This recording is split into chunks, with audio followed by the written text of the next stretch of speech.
Capítulo 1. Por que o poder precisa que o parto e o nascimento sejam dolorosos?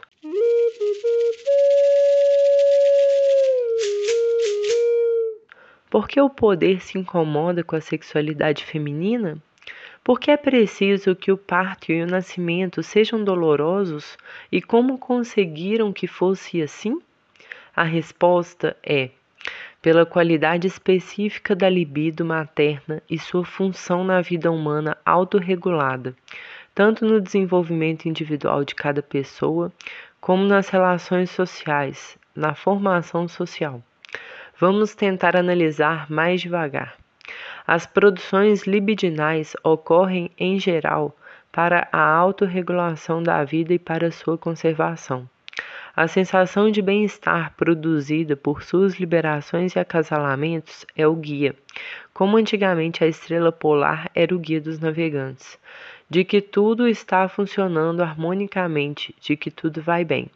A libido feminino materna se situa exatamente no começo para acompanhar o aparecimento de cada ser humano e é imprescindível para que o desenvolvimento de cada criatura se dê de acordo com sua condição e ao contínuo humano para produzir o bem-estar e a autorregulação da vida.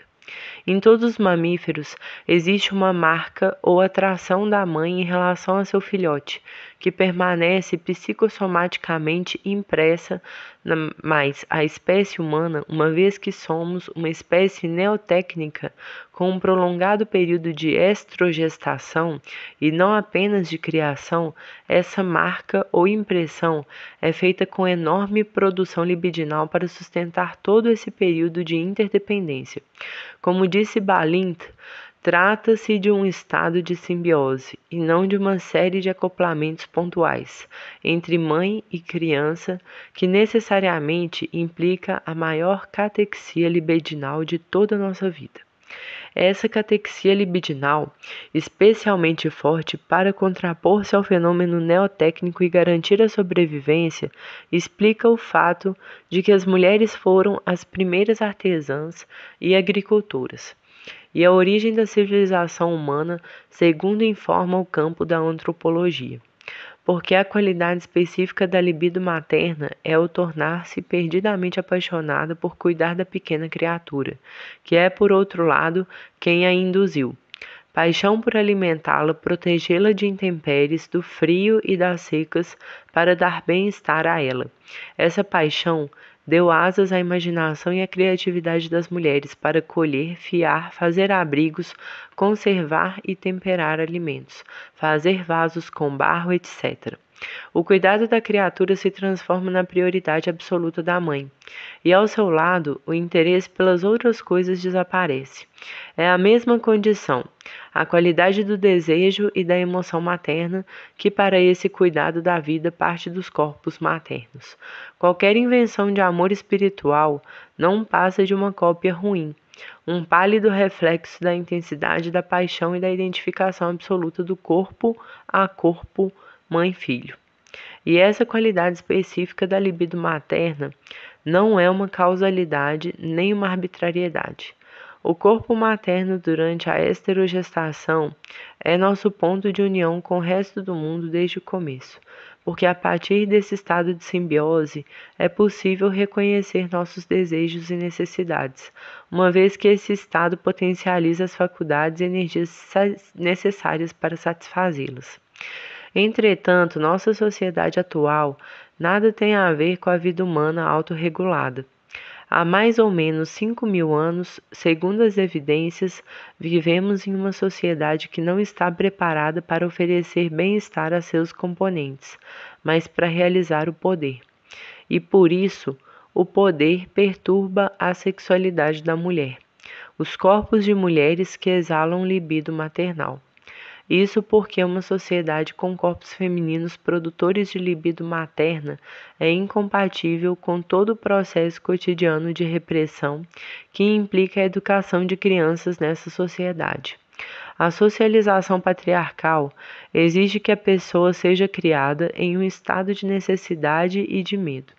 que tenha conhecido a fome, a dor e, acima de tudo, o medo da morte durante o parto por asfixia e depois por abandono.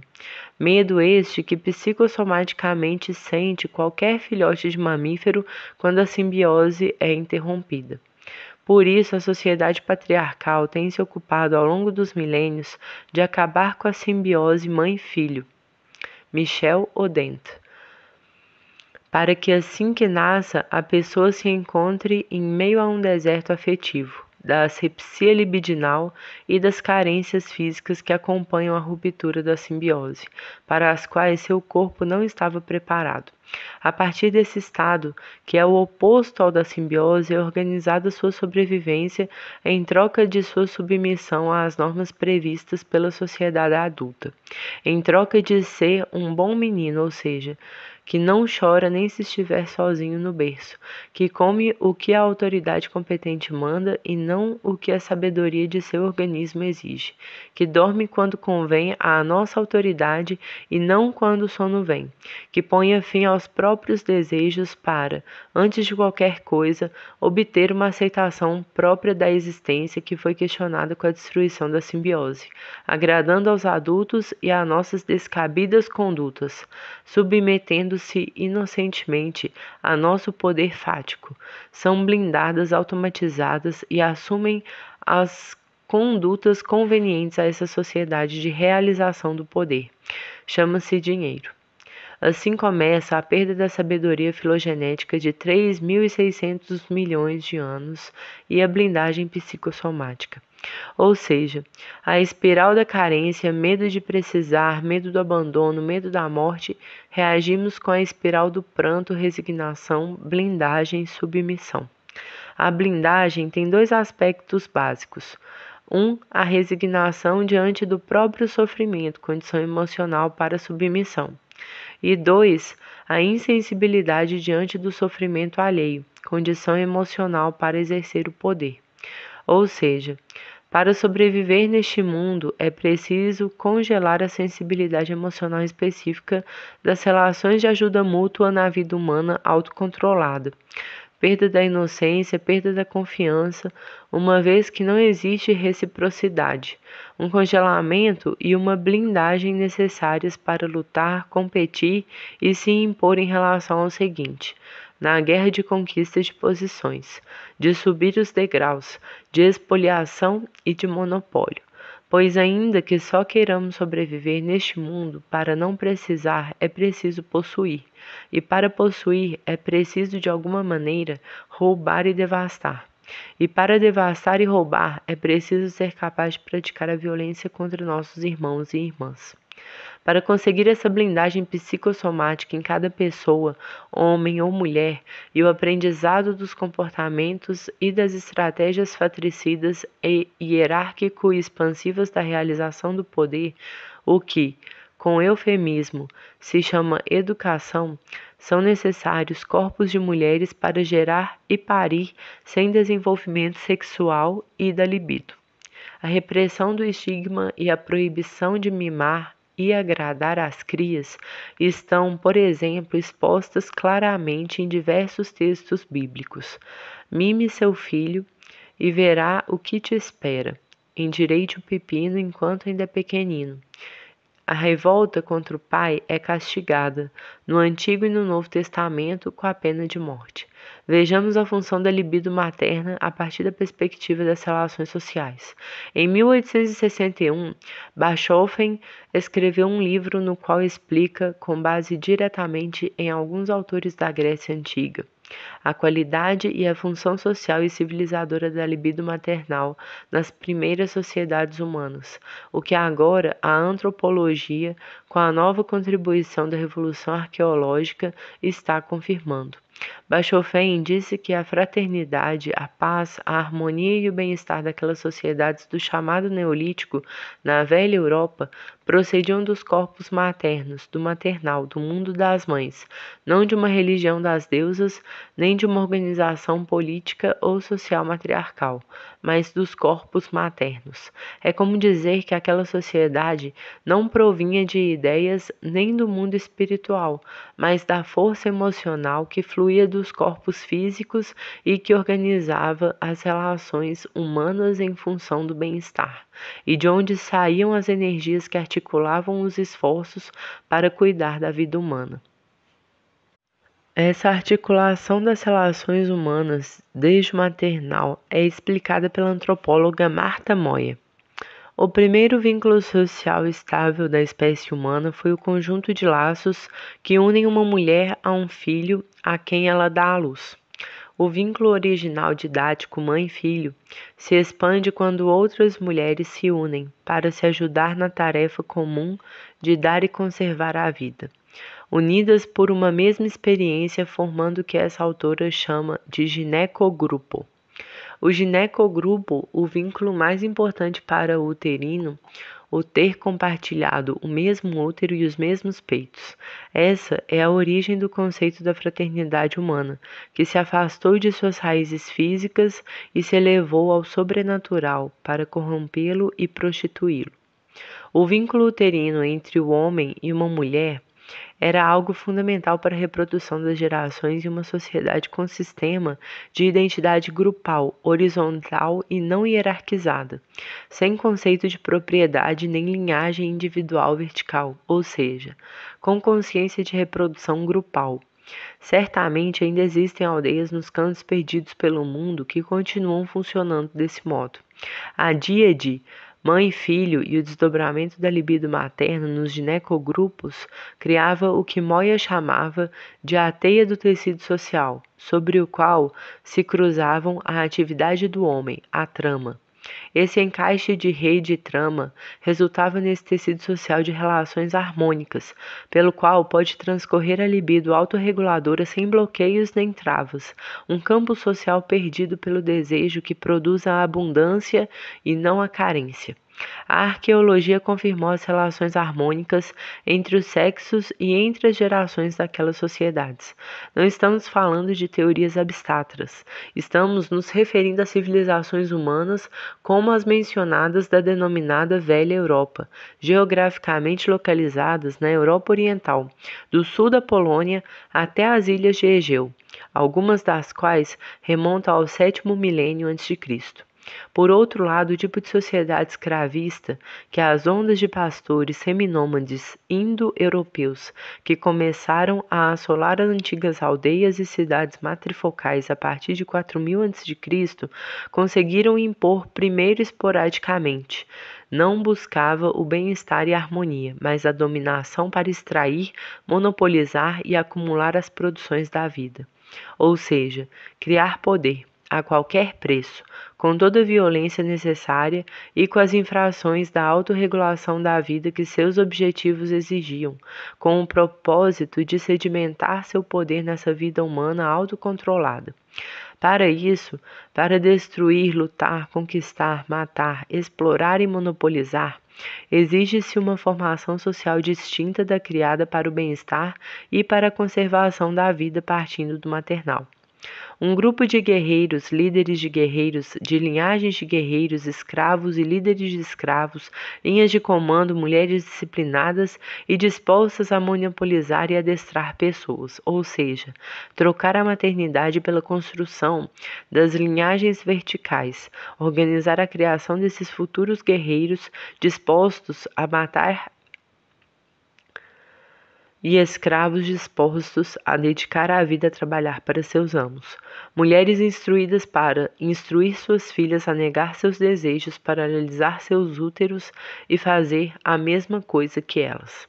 Ou seja, uma sociedade com mães patriarcais, que não são mães de verdade, mas um sucedâneo de mães que não criam sua prole para o bem-estar e sua integração em uma estrutura social de relações harmônicas que já não existem, mas para da guerra e escravidão, como disse Amparo Moreno.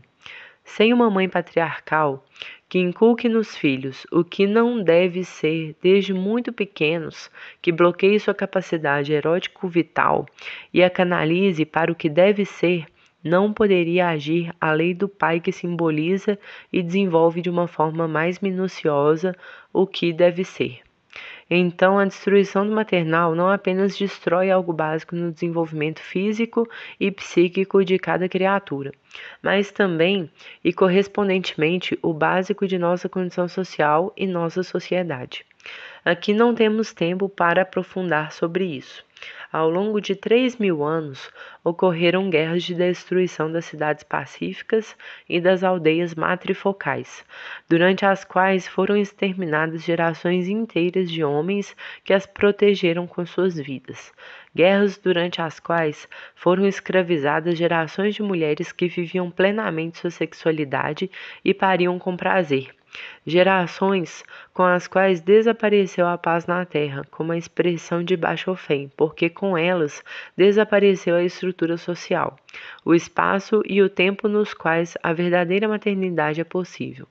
Segundo Gerda Lerner, as crianças foram a primeira mão de obra escravizada, devido à facilidade de dominá-las e explorá-las. As mulheres das aldeias conquistadas eram mantidas vivas para a produção da mão de obra e os homens as usavam e engravidavam como se elas fossem gado. Assim teve início a maternidade sem desejo, pela força bruta. A consolidação e a generalização do patriarcado foi um processo descontinuado e longo, que não durou décadas nem séculos, mas vários milênios. Depois das guerras vinham as tréguas, as fronteiras, o rearmamento, a vida sob ameaça e a pressão do inimigo, ou seja, os períodos de Guerra Fria, durante os quais são criadas as formas de submissão voluntária da mulher, produto de diferentes pactos baseados nas investigações sociais e na chantagem emocional, mas também na busca de situações que forem menos pior possível para elas e para os filhos. Além disso, a agressividade do guerreiro, ou a docilidade do escravo ou da escrava está, claro, no ponto mais inicial de sua infância, mas também depende da arte de combinar a fome e a vontade de comer com incentivos, mitos enganosos e chantagens emocionais, dos quais temos muitas provas, não apenas arqueológicas, mas por escrito, como o famoso Código de Hammurabi, rei da Mesopotâmia em 1800 a.C., em um estado já avançado de transição. Nas origens do patriarcado, a paternidade era adotiva, ou seja, os primeiros patriarcas adotavam seus seguidores ou filhos entre as crianças mais bem educadas e preparadas para as guerras e o governo dos estados em ascensão. As mulheres ganhavam maior posição em função do que adquiriam seus filhos e filhas, esposas, amantes, escravos, de modo que até sua sobrevivência e a de seus filhos dependesse às vezes de sua firmeza no controle deles. Isso é um exemplo de um tipo de incentivo que vai moldando a mãe patriarcal, a mulher que submete o bem-estar imediato de seus filhos à sua preparação para o futuro êxito social. Em uma sociedade hierarquizada e competitiva, além disso, aquela que tem seu corpo disciplinado para limitar a libido sexual à complacência falocrática. Conforme vai desaparecendo a sexualidade específica da mulher e vai se consolidando a maternidade sem desejo e a mãe patriarcal, vão sendo institucionalizadas formas de matrimônio, porque já se pode dizer a priori que uma menina será, como se costuma dizer, uma boa mãe e uma boa esposa, e que criará sua prole de modo muito adequado. Na realidade, o matrimônio e a paternidade, como conhecemos hoje, datam do Império Romano. Entre os enganos míticos está a satanização da sexualidade da mulher. Como diz a Bíblia, a maldade é, por definição, o que emana do corpo da mulher. Dos vestidos sai a mariposa, e do corpo da mulher a maldade feminina. Diz a Bíblia e também que nenhuma maldade é comparável à maldade da mulher.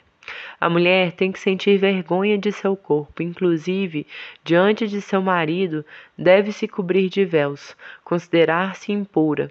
Essa é uma percepção de fato paralisante dos corpos. A mulher sedutora e seduzível, voluptuosa, só pode ser uma puta e uma loba, absolutamente incompatível com uma boa mãe, cujo paradigma é uma virgem que gera sem conhecer um homem e que tolera a tortura e a morte de seu filho em sacrifício ao pai com resignação. Com as gerações, vai se perdendo a memória sobre a outra maneira de viver e de parir, a outra percepção de nosso próprio corpo, cujo rastro em retrospectiva podemos encontrar em vários lugares. Em Hades, para onde enviaram o que não deve ser e deve permanecer oculto no inferno, para onde vai tudo que é maligno, nos restos arqueológicos e literários mais antigos, e também no mais profundo de nosso ser psicossomático. A milenar repressão sexual da mulher, acompanhada de toda espécie de torturas físicas e psíquicas, é algo relativamente bem conhecido. Mas talvez não seja igualmente conhecido que essa repressão tem como objetivo impedir que nossa sexualidade se aflore. Por quê? Para que uma mulher aceite ser mãe patriarcal voluntariamente, é preciso eliminar a libido materna. E para isso, é preciso impedir o desenvolvimento da sua sexualidade desde a infância. A milenar repressão sexual da mulher, acompanhada de toda espécie de torturas físicas e psíquicas, é algo relativamente bem conhecido. Mas talvez não seja igualmente conhecido que essa repressão tem como objetivo impedir que nossa sexualidade se aflore. Porque, para que uma mulher aceite ser mãe patriarcal voluntariamente, é preciso eliminar a libido materna. E, para isso, é preciso impedir o desenvolvimento de sua sexualidade desde a infância. Assim se consuma um matricídio histórico, somatizando-se no corpo de cada mulher, geração a geração. Como disse Amparo Moreno, cada vez que parimos, afirmamos a vida que não deve ser. Bloqueamos a capacidade erótico-vital da criatura para depois adestrá-la de acordo com a ordem estabelecida. Essa é a maldição de Yahvé: paralisar os úteros para paralisar a produção de libido da mulher e mudar a estrutura social da realização do bem-estar pela estrutura social da dominação e da hierarquia. Depois da destruição da sexualidade e da paralisação do útero, é construído o amor materno e espiritual, destinado, antes de qualquer coisa, a neutralizar e reconduzir as pulsões e os desejos que possam impedir a repressão e o adestramento das criaturas. E juntamente a esse amor, é construída a imagem da mãe abnegada e sacrificada, dedicada à guerra doméstica de vencer a resistência das criaturas para fazer parte dessa estrutura social. A qualidade desse tipo de falso amor é que neutraliza a compaixão e o consentimento que possa irromper e rachar as couraças, que podem chegar a tornar impossível a repressão e o sacrifício dos filhos ao Pai e Espírito Santo, ao capital, ao Estado, ao sistema de educação obrigatório, etc. Porque, por outro lado, o amor que sai de nossas vísceras, diferente do que dizem que sai da alma escondida de corpos protegidos, só sabe agradar e satisfazer aos filhos, e é incompatível com o sofrimento e com a angústia que lhe deram sua socialização nesse mundo.